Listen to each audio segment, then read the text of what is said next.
Welcome, in front of me is a HUAWEI Nova Y90, and today I'll show you how you can enable and set up your portable hotspot.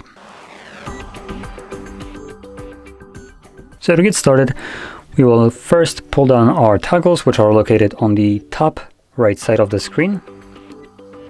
When you pull it down, it gives you the panel right here with different toggles, and in here you're looking for hotspot, which might not be actually accessible by default. So let's click right here on this square with like a pencil, then select edit switches. And I can see it already right here, personal hotspot. So once you find the toggle, you want to hold it, drag it over to the top, drop it, select done. And now we have our toggle accessible in the panel. So from here, before you actually tap on it to enable it, first time around, I recommend holding it, because in here you'll find the password for your hotspot. Now without navigating in here, you have no way of knowing what the password is, so that's kind of why you want to go in here, at least the first time around.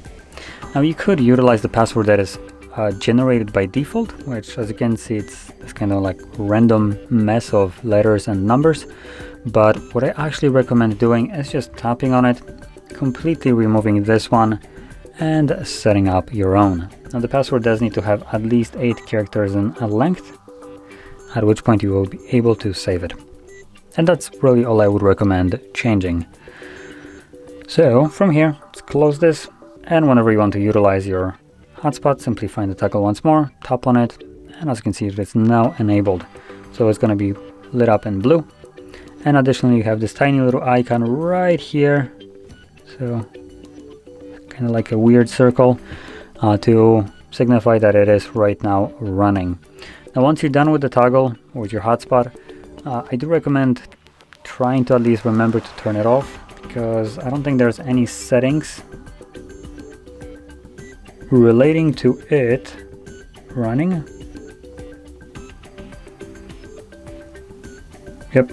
So if you don't turn it off, the hotspot will basically be running permanently in the background, and that will result in you having obviously a much smaller battery life, or shorter battery life. And all you would need to do to turn it off is just find the toggle once more, tap on it, and as you can see, it will turn off, and obviously you will have longer battery life. So anyway, with that being said, if you found this video helpful, don't forget to hit like, subscribe, and thanks for watching.